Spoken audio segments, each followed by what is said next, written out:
So, hello everyone, how are you all? I hope you are doing great and you have seen my previous video which I had made on the topic the rat trap.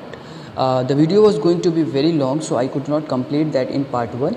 So, now I'm going to continue with the part 2. Just have a very small recap of part 1 as well. So, we were talking about a rat trap seller who used to collect the wire and some parts because actually he was a kind of a vagabond. A vagabond means one who wanders place to place. So on the ways he used to pick up some wires and all, with that he used to make the rat trap and he used to sell them. So financially he was not very good, and even we can understand to buy a rat trap, it's not a very common thing that we do. So he was very poor and his condition was very bad, and somehow he stole some money, and that currency was called chronol.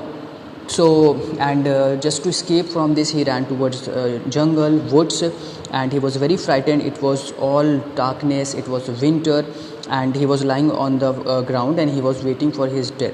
Suddenly he heard a sound, and that sound was of hammer, and he got his all the strength summoned, and he thought to move in that direction. So till here we had discussed. Now we are going to continue from this point. I mean this. Yes. So the Ramsjo or the Ramsko in according to Swedish accent or way. So Ramsjo iron works which are now closed down were not so long ago. यहाँ पे बात हो रही है जो उसको जो right seller था हमारा, उसको जो ये साउंड सुनाई दे रहा था, तो ये एक आयरन मिल से आ रहा था.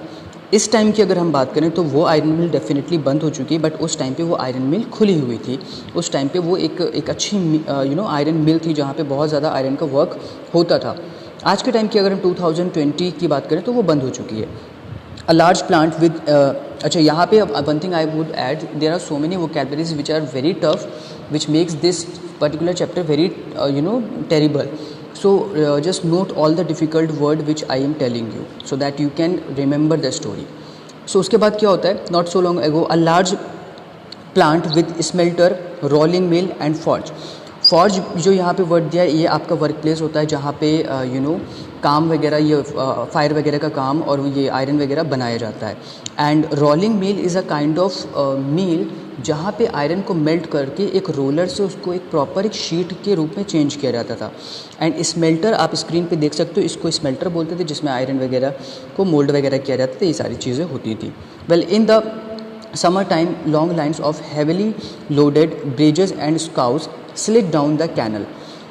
अगर समर टाइम्स की बात करें तो वहाँ पे जो लेक होती है तो उसमें ब्रेजेस और स्काउस, ब्रेजेस बेसिकली बोलते हैं इसको जो आप स्क्रीन पे पिक्चर देख रहे हैं, एंड स्काउस आपके ये होते हैं. तो इस पे जितना इतना ज़्यादा वहाँ पे वक्त था, इनको लोड करके छोटी छोटी कैनल आप जानते हो जो बड़ी लेक से या नदियों से स्ट्रीम काट के निकाल दी जाती है, उसके थ्रू इनके ब्रेजेस और स्काउच सामान को ले जाते थे. और कहाँ ले जाते थे? इनलैंड लेक, मतलब बड़े समुद्रों से होता हुआ ये सामान दूसरे देशों में और जगह पे पहुंचाया जाता था.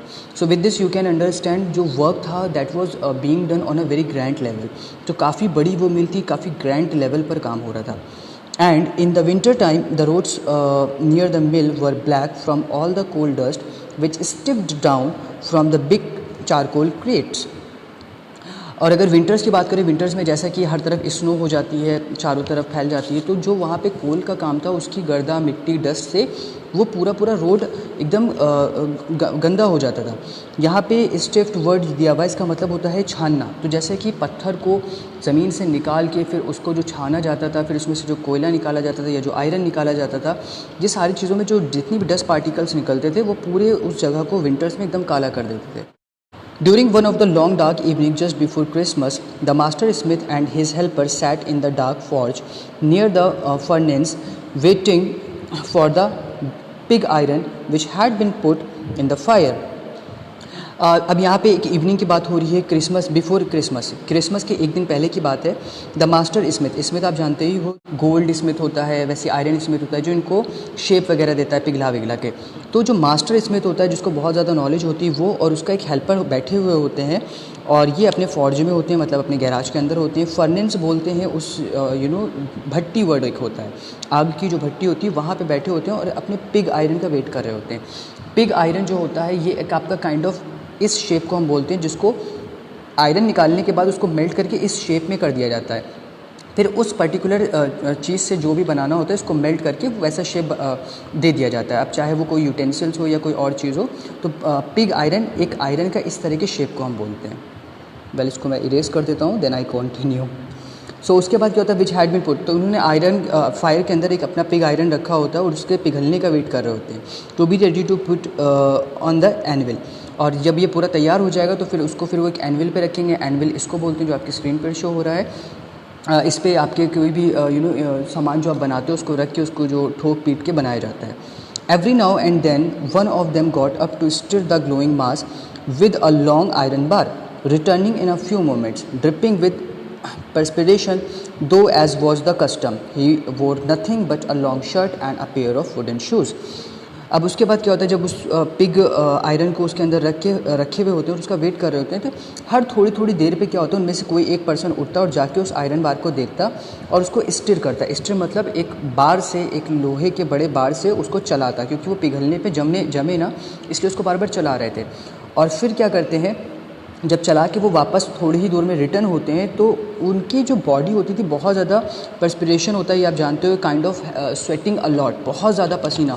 आपको याद होगा क्रिसमस से पहले की बात हो रही, इसका मतलब दिसंबर का मंथ है, ठंड बहुत ज़्यादा है बाहर, स्नोफॉल है बाहर, लेकिन अंदर इतनी गर्मी है कि वो स्वेट बहुत ज़्यादा कर रहे हैं। उनका एक कस्टम भी है कि वो लोग फॉर्ज के अंदर कुछ पहनते नहीं है, सिर्फ एक शर्ट लंबी सी पहनते हैं और पेयर ऑफ वुडन शूज़ पहनते हैं, तो कुछ बहुत ज़्यादा फैसिलिटीज़ उनके पास नहीं है।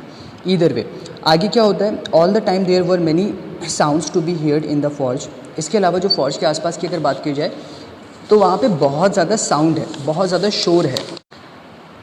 The big bellows groaned and the burning coal cracked. अब ये वहाँ पे जो बेलोज हैं, बेलोज वर्ड जो यहाँ पे आपका दिया है, इसका मतलब होता है इंस्ट्रूमेंट टू प्रोड्यूस एयर। आप भट्टी को हवा देने के लिए एक काइंड ऑफ इंस्ट्रूमेंट होता है, कुछ इस शेप का आपका होता है, यहाँ से आपकी हवा पास होती है और इन दोनों पार्ट को आप दबाते हो, मतलब इस डायरेक्शन में, तो उस इधर से हवा निकलती है जिससे भट्टी में हवा जाती है। तो बेलोज को जब वो ग्रोंड करते हैं उसमें से हवा निकलती है और जो कोल है भट्टी के अंदर वो क्रैक होता है, तो उसकी एक चरचराहट की जो आवाज़ आती है, you can imagine it like winters में जब हम आग जलाते हैं, लकड़ी को जलाते हैं, तो जो एक पीछे से साउंड आता है ना, तो उसको वो तरह का वहाँ पे बहुत ज़्यादा साउंड है। और ये ग्रैंड लेवल पे कंपनी है, एक मिल है, तो वहाँ पे बहुत ज़्यादा लेवल पे काम हो रहा है, बहुत ज़्यादा शोर है। The fire boy shovelled charcoal into the maw of the furnace with great deal of clatter. तो और वहाँ पे जो फायर बॉय है वो इस एक शैलो से, एक शॉवेल से, सॉरी, कोयले को, चारकोल को बार बार उसके अंदर भरा जा रहा है। किसके अंदर भर रहा है? मॉ के अंदर। मॉ basically is a word which means big open mouth. जो फर्नेंस है, फर्नेंस मतलब भट्टी का जो एक बड़ा सा मुंह खुला हुआ है, उसके अंदर वो कोयला भरता जा रहा है, तो उसकी भी आवाज़ अलग से आ रही है। और ये सारी चीज़ें मिलके बहुत ज़्यादा वहाँ पे शोर कर रही हैं। आउटसाइड रोड द वाटरफॉल, पास ही में एक झरना भी है, वाटरफॉल भी, उसका भी शोर आ रहा है। And a sharp north wind heaped the rain against the brick tiled roof. और जो मील है, मील की जो छत है वो टाइल्ड की रूफ़ है, मतलब जो गांव वगैरह में आपका देखा होगा आपने, एक इस शेप में करके ऐसे ऐसे करके एक रूफ़ बनी हुई है, तो उस पर वहाँ पे हल्की बूंदाबांदी भी हो रही है, उसकी बारिश की आवाज़ से और शोर हो रहा है। तो कुल मिला के you can say it was a very noisy place, बहुत ज़्यादा शोर था, कुछ सुन नहीं सकते थे। It was probably on account of all this noise that the blacksmith didn't notice that a man had opened the gate and entered the forge. इतने शोर की वजह से ऐसा हो सकता है जो ब्लैक स्मिथ था या जो मास्टर स्मिथ था जो फॉर्ज के अंदर था, वो नोटिस नहीं कर पाया। क्या नोटिस नहीं कर पाया? कि किसी ने दरवाज़ा खोला और अंदर आ गया है फॉर्ज के अंदर। Until he stood close up the furnace, और कब तक नहीं नोटिस करा? जब तक वो आदमी आके फर्नेंस के पास आके खड़ा नहीं हो जाता है, मतलब भट्टी के पास आके खड़ा नहीं हो जाता है। Surely it was nothing unusual for poor vagabonds without any better shelter for the night to be attracted to the forge by the glow of light which escaped through the sooty panes and to come in to warm themselves in front of the fire. अब यहाँ पे ये चीज़ कोई बहुत ज़्यादा unusual नहीं थी इन लोगों के लिए, क्योंकि देखिए वो एक फॉरेस्ट था, ठंड का मौसम है, तो अक्सर वहाँ पे लोग आ जाते थे ठंड से बचने के लिए, आके फर्नेंस के पास खड़े हो जाते थे, अपने आप को गर्म करते थे। तो इस तरह से ये चीज़ उनके लिए बहुत नॉर्मल सी थी। और जंगल वगैरह में वहाँ पे जो लाइट थी वो बहुत ईजिली दिख जाती थी। सूटी वर्ड जो दिया, सूटी का मतलब होता है डार्क, अंधेरा, और सूटी पेन का मतलब हमने पहले भी बताया कि विंडो होती है। तो जो गंदी सी उनकी विंडो थी धुएं से, उसमें से आग की रोशनी दूर से ही दिखती थी, तो उससे लोग अट्रैक्ट होकर आते थे फायर के पास ताकि वो ठंड से बच पाएँ। The blacksmith glanced only casually and indifferently at the intruder. तो जो ब्लैक स्मिथ होता है वो इस स्ट्रेंजर की तरफ, या हम कह सकते हैं हमारा जो रैट ट्रैप सेलर है उसकी तरफ देखता है और फिर अपनी निगाह हटा लेता है, वो ध्यान नहीं देता है। यहाँ पे एक चीज़ और बोलूँगा कि हमारा जो रैट ट्रैप सेलर है उसको तरह तरह के नामों से बुलाया जा रहा है, जैसे कि वेगाबॉन्ड बोला गया, रैट ट्रैप सेलर बोला गया। अब यहाँ पे देखिए इंट्रूडर वर्ड बोला गया। वैसे इंट्रूडर वर्ड की इंग्लिश मीनिंग जो होती है, जब किसी को आप डिस्टर्ब कर देते हो, जैसे कि दो लोग अगर बात कर रहे होते हैं तो अगर आप बीच में बोलते हो तो यानी कि आप इंटरप्ट कर रहे हो। तो यहाँ पे आप वर्बली डिस्टर्ब कर रहे हो तो इंटरप्ट कर रहे हो। अगर कोई दो लोग बात कर रहे हो और आप उनके बीच से निकल जाओ या उनको फिजिकली डिस्टर्ब कर दो तो उसको हम इंट्रूड बोलते हैं, और जो इंट्रूड करता है उसको इंट्रूडर बोलते हैं। He looked the way people of his type usually did, with a long beard, dirty ragged and with a bunch of rat traps dangling on his chest. तो यहाँ पे बोल रहे हैं कि ये बहुत ही कॉमन सी बात थी, इस वजह से ब्लैक स्मिथ ने नोटिस नहीं करा। इस तरह के लोग, यहाँ पे इस चीज़ को ध्यान रखिए, इस तरह के लोग, उसने ये सोचा कि ऐसे लोग जिनकी बियर्ड बहुत बड़ी होती है, गंदे होते हैं, फटे हुए कपड़े पहने रहते हैं, और ये रैट ट्रैप सेलर था तो उसके चेस्ट के ऊपर बहुत सारे रैट ट्रैप्स जो थे वो डैंगलिंग कर रहे थे, लटक रहे थे। तो सोचता है ये गरीब सा पागल सा इंसान है, आया है ठंड की वजह से, कोई बात नहीं। तो मतलब बहुत कैजुअली उसको लेता है। He asked permission to stay and the master blacksmith nodded a haughty consent without honouring him with a single word. तो जो हमारा रैट ट्रैप सेलर या फिर इंट्रूडर या फिर जो वेगाबॉन्ड है वो उनसे परमिशन लेता है कि क्या मैं थोड़ा यहाँ रुक सकता हूँ। तो जो मास्टर ब्लैक स्मिथ होता है वो नॉड करता है, नॉड मतलब गर्दन हिलाता है, और बहुत ही हॉटी स्टाइल में गर्दन हिलाता है। हॉटी का मतलब होता है मतलब with you can say without any respect, बहुत ही गंदे तरीके से उसको वो बोलता है हाँ ठीक है, कंसेंट दे देता है, मतलब अप्रूव कर देता है, रुक जाओ। कोई ऑनर, कोई सिंपैथी कुछ भी नहीं दिखाता है। The tramp didn't say anything either. He had not come there to talk but only to warm himself and sleep. जो ट्रैम्प है हमारा, अब देखिए ट्रैम्प वर्ड से यहाँ पे हमारे रैट ट्रैप सेलर को फिर से बोला गया है। ट्रैम्प का मतलब होता है टू वॉन्डर एमलेसली, मतलब बिना किसी एम के, बिना किसी पर्पस के और डेस्टिनेशन के जो इधर उधर टहला करते हैं उनको ट्रैम्प बोलते हैं। तो अब ट्रैम्प वर्ड से यहाँ पे इनको इंट्रोड्यूस कर रहे हैं। ऐसा एग्जाम में क्वेश्चन भी आ सकता है कि रैट ट्रैप सेलर को किन किन नाम से स्टोरी में पूछा गया, तो आपको नाम याद रखने होंगे। तो फिर उस ट्रैम्प के, वो जो ट्रैम्प था हमारा या रैट ट्रैप सेलर था, वो वहाँ किसी पर्पस से नहीं गया था, बात करने नहीं गया था, उसे चाहिए था बस थोड़ी गर्माहट मिल जाए और सेफली वो रात अपनी गुजारते। In those days the Ramsjo iron mill was owned by a very prominent iron master whose greatest ambition was to ship out good iron to the market. उन दिनों जो आयरन मिल थी वो बहुत ज़्यादा फेमस थी, और इसको जो ओन कर रहा था, इसको जो ओनर थे वो बहुत ही प्रोमिनेंट आयरन मास्टर थे। प्रोमिनेंट मतलब बहुत ही ख़ास ऊंचे दर्जे के थे। उनका एक एम था, उनका एक एम्बिशन था, वो क्या था कि वो अच्छी क्वालिटी का आयरन जो है वो मार्केट में सप्लाई करें। He watched both night and day to see the work was done as well as possible. और वो जो आयरन मास्टर था वो दिन भर और रात भर ये चीज़ मेक श्योर करते रहते थे कि जो उनकी फैक्ट्री में प्रोडक्शन हो रहा है वो अच्छे से हो रहा है या नहीं हो रहा है। And at this very moment he came into the forge on one of his nightly rounds of inspection.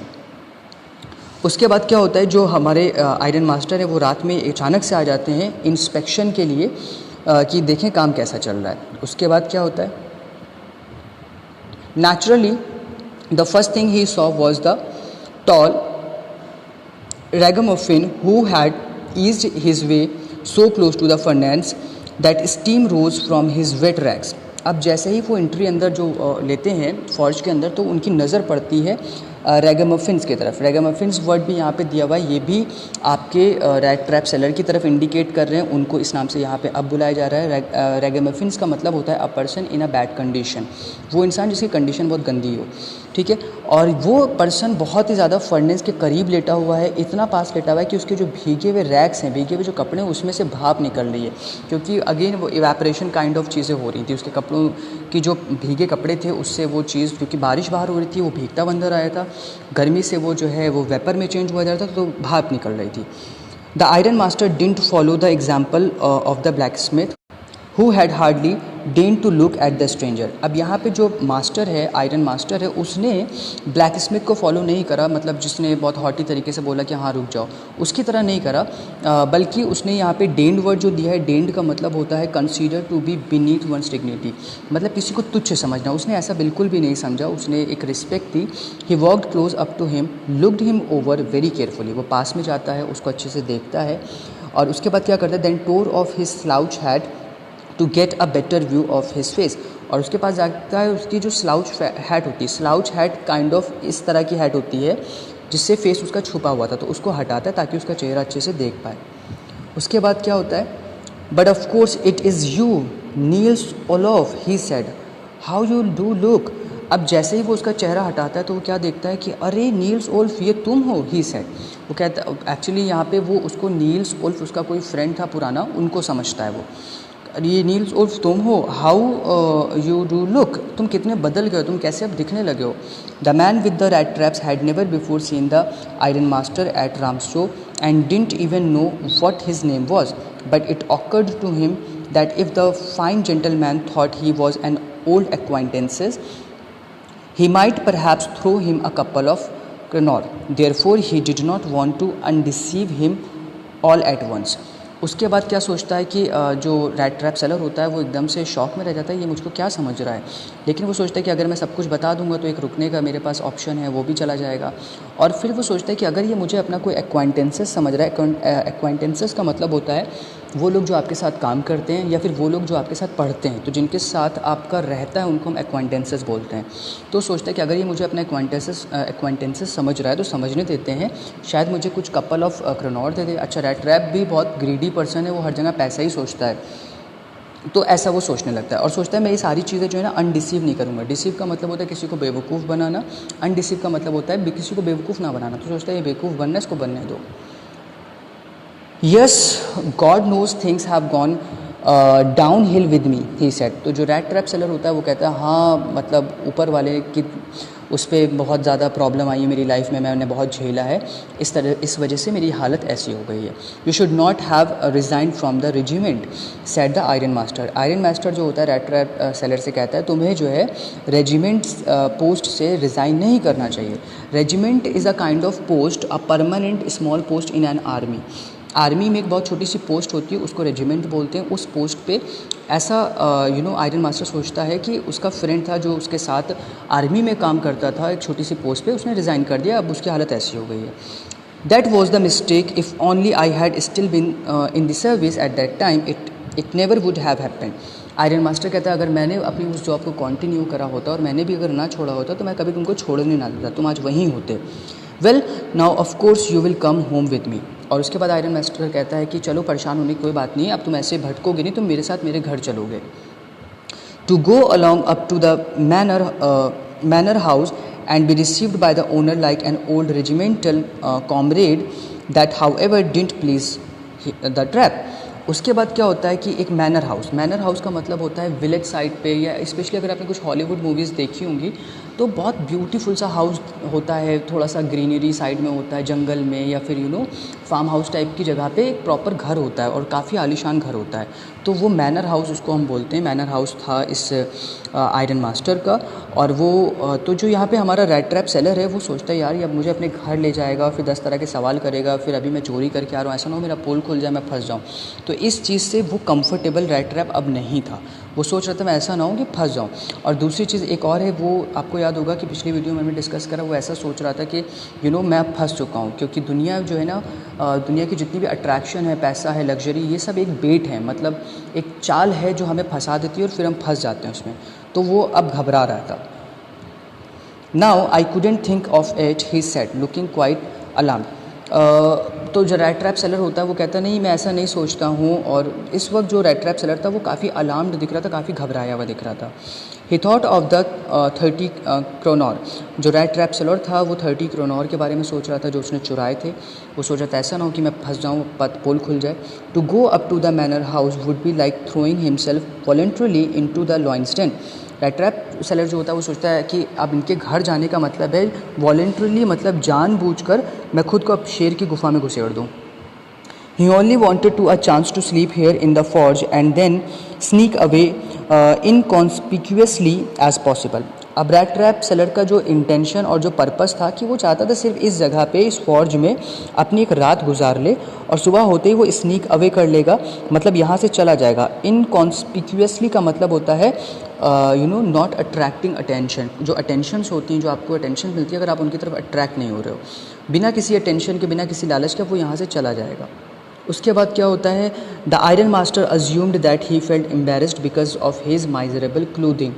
तो आयरन मास्टर सोचता है कि अच्छा मेरा घर इतना अच्छा है, घर में इतने सारे लोग होंगे, तो हो सकता है ये एम्बेरस फील कर रहा हो, थोड़ा सा घबरा रहा हो क्योंकि इसके कपड़े जो हैं वो बहुत गंदे हैं। Please don't think that I have such a fine home that you cannot show yourself there. वो उससे कहता है तुम्हें परेशान होने की ज़रूरत नहीं, मेरा घर जैसा भी हो बट वहाँ पे कोई है नहीं जो तुम्हें देखे। Elizabeth is dead. यहाँ पे आयरन मास्टर अपनी वाइफ की बात करता है, कहता है जो मेरी वाइफ है जिसका नाम एलिजाबेथ है वो गुजर चुकी है। As you may already have heard, और शायद तुमने ये चीज़ किसी ना किसी के मुँह से सुनी भी होगी। माई बॉयज़ आर एब्रॉड, और जो मेरे बच्चे हैं, लड़के हैं, वो एब्रॉड में हैं। And there is no one at home except my oldest daughter and myself. मेरे घर पे कोई भी नहीं, सिर्फ मेरी बड़ी बेटी है और मैं हूँ। We were just saying that it was too bad we didn't have any company for Christmas. Now come along with me and help us to make the Christmas food disappear a little faster. उसके बाद iron master rat trap seller से बोलता है कि हम और मेरी बेटी बात कर रहे थे कि इस क्रिसमस पर कोई घर पे है नहीं, काफ़ी बोरिंग रहेगा, तो चलो तुम इस बार कल क्रिसमस है, तुम मेरे घर आ जाओ, सब लोग मिलके खाना जो है उसको जल्दी से फिनिश कर देंगे, बहुत सारा डिलीशियस खाना बनेगा और सब हम मिलके खाएंगे। इस तरीके से उसको इनकरेज करने की कोशिश करता है। I must add here, Christmas एक फेस्टिवल है जो दिसंबर में हम सभी जानते हैं होता है, बट यहाँ पे इतना ट्रेंडी नहीं है जैसे कि यहाँ पे हम सेलिब्रेट करते हैं ईद को, दिवाली को, होली को, एंड ईद उल ज़ुहा को। इन सारे फेस्टिवल्स को हम बहुत ही ग्रैंड लेवल पर सेलिब्रेट करते हैं, साथ मिलकर पूरे कंट्री में हम सब मिलकर इसको सेलिब्रेट करते हैं। उसी तरीके से क्रिसमस एक ऐसा फेस्टिवल है जो बाहर जो है बहुत ग्रैंड लेवल पे सेलिब्रेट किया जाता है। तो फिर इसी वजह से वो बहुत ज़्यादा एक्साइटेड था कि अगर सब मिलके रहेंगे तो काफ़ी अच्छा लगेगा। Well but the stranger said no and no again no. लेकिन जो रैट ट्रैप सेलर था वो किसी बल तैयार ही नहीं हो रहा था, बार बार नहीं नहीं नहीं बोलता है। And the iron master saw that he must give in. तो आयरन मास्टर बिल्कुल निराश हो जाता है, सोचता है कि यार ये तैयार ही नहीं है, चलो छोड़ो। अच्छा, it looks as though Captain von Stahle prefer to stay with you tonight. Okay, तो फिर यहाँ पे जो आयरन मास्टर होता है वो हार के क्या कहता है कि कैप्टन वॉन स्टेल। यहाँ पे देखिए एक और नए नाम से हमारे रैट ट्रैप सेलर को बुलाया गया है। तो वो कहते हैं कि जो कैप्टन वॉन स्टेल हैं वो शायद आज रात यहाँ तुम्हारे साथ रुकना चाहते हैं। तुम्हारे साथ का मतलब है जो वहाँ पे पहले से ही वर्कर थे। और यहाँ पे एक वर्ड दिया है, sorry I can not pronounce this because it is in Swedish. तो अगर आप कर सकते हो तो भाई कर लेना और मुझे भी बता देना इसको आपने क्या पढ़ा है। He said to the master blacksmith and turn on his heel. उसके बाद जो वहाँ पे ब्लैक स्मिथ होता है, जो बहुत अच्छा वर्कर होता है, उनसे कहता है ठीक है यार तुम लोग अब आराम से रहना, और फिर वो अपनी हील के ऊपर कन्वर्ट हो जाता है, मतलब अपने रास्ते को चल देता है। तो यहाँ से फिर आपकी स्टोरी आगे कई मूवमेंट लेते हैं। और to turn on his heel एक फ्रेज़ है जिसका मतलब होता है टू लीव सडनली, मतलब अचानक से चले जाना। But he laughed to himself as he went away, and the blacksmith who knew him understood very well that he had not said his last word. जो वहाँ पे ब्लैकस्मिथ होता है उस फॉर्ज में, वो समझ जाता है कि जब भी ये मास्टर जाता था यहाँ से तो कुछ ना कुछ कह के जाता था, कुछ एक वे था, goodbye something like that, but ये कुछ कह के नहीं गया, कुछ गड़बड़ है, अभी ये वापस आएगा। उसके बाद क्या होता है, it was not more than half an hour before they heard a sound of carriage wheels outside the forge. उनको गए वे आधा घंटा भी नहीं हुआ होता, एकदम से उन्हें एक आवाज़ लगती है बाहर, मील के बाहर, एक कैरेज व्हील्स की। कैरेज व्हील मतलब आपका घोड़ा गाड़ी जो होती है उसकी आवाज़ लगती है। एंड अ न्यू गेस्ट केम इन, और उसके बाद कोई नया पर्सन होता है जो एंट्री लेता है फॉर्ज के अंदर। But this time it was not the iron master. He had send his daughter apparently hoping that she would have better powers of persuasion than himself. अभी क्या था, आयरन मास्टर नहीं आया था, लेकिन वो अपनी बेटी को भेजता है। शायद इस वजह से भेजता है कि वो सोचता है कि जो उसकी बेटी है वो बेहतर तरीके से परसुएड कर लेगी रैट ट्रैप सेलर को, यानी कि कैप्टन को, कि वो उनके घर आ जाए। परसुएशन वर्ड का मतलब होता है किसी को किसी चीज़ के लिए कन्विंस करना। स्टोरी आपकी चल रही है, आई थिंक दौड़ रही है। Well she entered followed by a valet carrying on his arm a big fur coat. अब वो जो लड़की थी वो आती साथ में अपने वैलेट के साथ आती है, ठीक है। वैलेट वर्ड जो यहाँ पे आपका दिया इसका मतलब होता है सर्वेंट, तो उसके साथ में एक सर्वेंट होता है, सर्वेंट के हाथ पे एक फ़र कोट होता है। She was not at all pretty but seems modest and quite shy. क्या ज़रूरत थी ये लाइन लिखने की यहाँ पे। वो जो लड़की थी वो बहुत ज़्यादा खूबसूरत नहीं थी, लेकिन वो बहुत ज़्यादा मॉडेस्ट, मतलब बहुत ही क्लासिकल लड़की दिख रही थी कि मतलब एक डिग्निफाइड फैमिली से है और शर्मीली सी भी दिख रही थी। In the forge, everything was just as it had been earlier in the evening. The master blacksmith had his apprentice still sat on their bench, and iron and charcoal still glowed in the furnace. अब यहाँ पे उस place की conditions के बारे में बताया जा रहा है कि जो फॉर्ज में था वो सारी चीज़ें रिमेंड थी जब आयरन मास्टर वहाँ से गया था। जैसा कि सारा काम चल रहा था वैसे ही सब अभी भी था, कोई बदलाव नहीं आए थे क्योंकि आधा ही घंटा हुआ था। तो यहाँ पे सब कुछ लोग बेंच पे बैठे हुए थे, ये सारी चीज़ें कुछ जो है फर्नेंस के अंदर चारकोल डाल रहे थे। Everything was same. The stranger had stretched himself out on the floor and lay with a piece of pig iron under his head and his hat pull down over his eyes. अब यहाँ पे हमारे rat trap seller की बात करी जा रही है और यहाँ पे उसको अब स्ट्रेंजर नाम से बोला जा रहा है। लिखते रहिए, आज आपका पेन मैं ख़त्म करवाऊँगा। तो उसके बाद क्या है कि जो स्ट्रेंजर था, मतलब जो हमारा रैट ट्रैप सेलर था, वो क्या कर रहा था, आराम से वही फर्नेंस के पास पड़ा हुआ था फ्लोर के ऊपर, ज़मीन के ऊपर, और उसने एक पिग आयरन जो है वो अपने सर के नीचे रख लिया था ताकि एज अ प्लो उसको वो यूज़ कर पाए। और उसकी एक हैट थी जिससे वो अपने आइज़ को छुपाए हुए था ताकि अंधेरा हो जाए और वो सो सके। As soon as the young girl caught sight of him she went up and lifted his hat. जैसी लड़की उसकी तरफ देखती है उसके पास जाती है और उसकी हैट को हटा देती है। The man was evidently used to sleeping with one eye open. जो मैन था, मतलब रैट ट्रैप सेलर था, वो अपनी एक आँख मतलब आधी नींद में था और आधा जाग रहा था, मतलब he was very much alarmed. और इस तरह के लोग जो होते हैं ना बहुत ही वैसा सोते हैं कि तुरंत अलर्ट हो जाते हैं कि क्या हो रहा है, कोई पकड़ने ना आ जाए। He jumped up abruptly and seems to be quite frightened. एकदम से जो रैट ट्रैप सेलर होता है वो खड़ा हो जाता है, और अब्रप्टली का मतलब होता है जल्दी, और फ्राइटन का मतलब होता है घबरा जाता है, वो डर सा जाता है। यहाँ पे फिर वो डर जाता है। उसके बाद आगे बढ़ते हैं अब। तो वो जो लड़की होती है वो कहती है माई नेम इज़ एडला विल्मेंसन। तो कहती है रैट ट्रैप सेलर से कि मेरा नाम जो है वो एडला विल्मेंसन है। Said the young girl, my father came home and said that you wanted to sleep here in the forge tonight and then I asked permission to come and bring you home to us. तो बोलती कि मेरे father जब घर पहुँचे तो उन्होंने मुझे बताया कि आप यहाँ पे हैं और आप यहाँ सोना चाहते हैं फॉर्ज के अंदर। तो मैंने अपने फादर से परमिशन ली और मैं आपको लेने के लिए आई हूँ घर पे, चलिए वहाँ सोइएगा। I am sorry captain. अच्छा, यहाँ पे फिर देखिए कैप्टन वर्ड से उनको रैट ट्रैप सेलर को बुलाया जा रहा है। I am so sorry captain that you are having such a hard time. वो कहती कि कैप्टन मैं माफ़ी चाहती हूँ, आपका वक्त इतना बुरा चल रहा है। She looked at him compassionately with her heavy eyes and then she noticed that the man was afraid.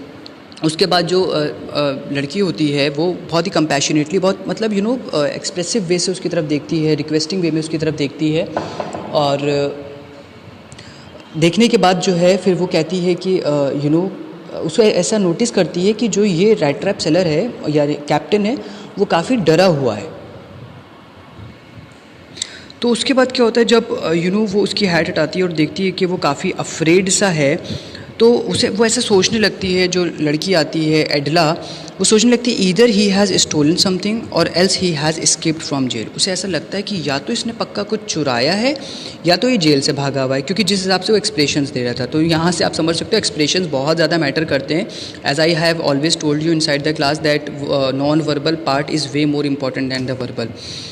She thought and added quickly, "You may be sure, Captain, that you will be allowed to leave us just as freely as you came."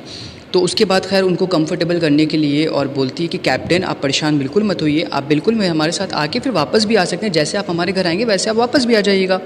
Only please stay with us over Christmas Eve. और request करती हूँ उनसे कि सिर्फ Christmas ewe मतलब Christmas की शाम हमारे साथ गुजार लीजिए, फिर आप चले जाइएगा। She said this in a such friendly manner that the rat trap peddler must have felt confidence in her. उसका इतना अपीलिंग वे था कहने का ये चीज़ कि जो रैट ट्रैप पैडलर था, अब देखिए यहाँ पे रैट ट्रैप पैडलर नाम से बोला जा रहा है, वो बिल्कुल कॉन्फिडेंट हो जाता है, कहता है चलो ठीक है यार चलते हैं। it would never have occurred to me that you would bother with yourself, miss. He said, I will come at once. तो उसके बाद बोलता है कि तो यहाँ पे जो रैट ट्रैप सेलर होता है कहता है कि मेरी प्रेजेंस से आप लोग परेशान हो जाओगे ये वो, और चलिए ठीक है मैं चलता हूँ, ये बोलता है वो. He accepted the fur coat which the valet handed him with a deep bow. और यहाँ पे हमने पहले आपको बताया था कि वैलेट के हाथ में एक फ़र कोट था, तो जो वैलेट के हाथ में फ़र कोट था वो इनको दे दिया जाता है, मतलब रैट ट्रैप सेलर को. उसको वो एक्सेप्ट कर लेते हैं, और जो एक रिस्पेक्ट दी जाती है यहाँ पे आप देखो, डीप बो, बो का मतलब होता है झुकना, और बहुत ही रिस्पेक्ट के साथ उनको कोट दिया जाता है. Threw it over his rags and followed the young lady out to the carriage without granting the astonished blacksmith so much as a glance. उसके बाद फिर वो यहाँ से दोनों सब लोग चले जाते हैं, और यहाँ पे जो उस ब्लैक स्मिथ होता है जो उस जगह पे रुका होता है, जिसने परमिशन मेन दी होती है कि ठीक है तुम यहाँ रुक जाओ, उसकी तरफ ये ट्रैप सेलर जो होता है वो देखता तक कि नहीं है. और जो ब्लैक स्मिथ होता है वो इस चीज़ से बहुत ज़्यादा एस्ट्रोनॉइज्ड हो जाता है, मतलब सरप्राइज रहता है, यार ये इसने तो मतलब भाव नहीं दिया मुझे अब. But while he was riding up to the manor house he had evil forebodings. अब जहाँ पर रैट ट्रैप सेलर जो है जब वो मैनर की तरफ जा रहा होता है तो उसके माइंड में कंस्टेंटली कुछ ना कुछ चल रहा होता है, तो कुछ ईविल फॉरबिडिंग्स टाइप की उसके दिमाग में चीज़ें चल रही होती हैं. फॉरबिडिंग्स मतलब होता है अ kind of feeling of something that something bad would happen, कि कुछ बुरा होने वाला है. इस तरह की चीज़ें उसके दिमाग में चल रही होती हैं. Why the devil did I take that fellow's money he thought. अब यहाँ पे वो क्या सोचता है, यार मैंने फालतू में वो 30 कैरनॉल चुरा तो लिए, बेकार मैंने ये करा, ना मैं वो पैसे चुराता, ना मैं यहाँ जंगल भागता, ना मैं यहाँ आता. ही thought now I am sitting in the trap and will never get out of it. और वो सोचता है कि पैसे जो थे वो एक काइंड ऑफ बेट थे जो मैंने चुरा लिए, अब मैं जो है जाल के अंदर, मतलब पिंजड़े के अंदर, ट्रैप के अंदर पूरी तरीके से फंस चुका हूँ, और ऐसा फंसा हूँ कि अब मैं कभी बाहर नहीं आ पाऊँगा. As I can see the video has reach to around 30 minutes, so it is again going to be very long and you guys must be tired of listening to me. So I want to give you an ease, go and have some water or a cup of tea, or if there is something special you can invite me also. So just see you there in the part 3 with the final explanation. Till then, have lots of thing and have rest, have study. Goodbye, take care.